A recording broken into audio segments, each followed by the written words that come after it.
হেমতাবাদে হাসপাতালের নতুন ক্যান্টিন ও শ্মশানের পুনর্নবীকরণ। উত্তর দিনাজপুর জেলার হেমতাবাদ পঞ্চায়েত সমিতির উদ্যোগে হেমতাবাদ হাসপাতালে নতুনভাবে ক্যান্টিন তৈরির পাশাপাশি সমসপুরে শ্মশানের পুনর্নবীকরণের কাজ শুরু হলো।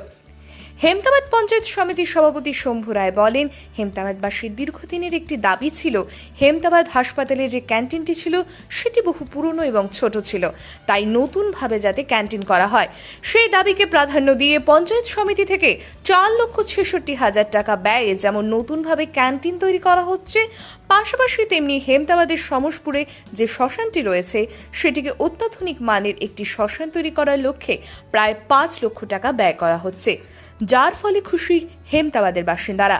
এই দুটি উদ্বোধন অনুষ্ঠানে উপস্থিত ছিলেন হেমতাবাদ পঞ্চায়েত সমিতির সভাপতি শম্ভু রায়, হেমতাবাদের বিডিও সুদীপ পাল, হেমতাবাদের ব্লক স্বাস্থ্য আধিকারিক আনারুল হক, হেমতাবাদ পঞ্চায়েত সমিতির পূর্ত কর্মদক্ষ প্রদীপ বর্মন, ভূমি কর্মদক্ষ মমতাজ আলী সহ অন্যান্যরা।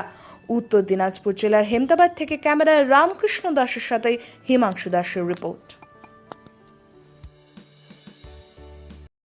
আমাদের দীর্ঘদিনের এই হসপিটালে একটা দাবি ছিল কিচেন ঘরের জন্য, তাই আমাদের 4,66,000 টাকা উদ্বোধন করলাম আর কি। আর একটা সমসপুরে শ্মশান ছিল, সেটা আমাদের 5,90,000 দিয়ে আজকে দুটা উদ্বোধন করলাম। ডিএমএস স্যার আছে, বিডিও সাহেব আছে, আমাদের পূর্ত কর্মাধ্যক্ষ আছে, মমতাজ ভাই আছে, ভূমি কর্মাধ্যক্ষ, এদের সবাই মিলে থাকাতে আমরা উদ্বোধন করলাম।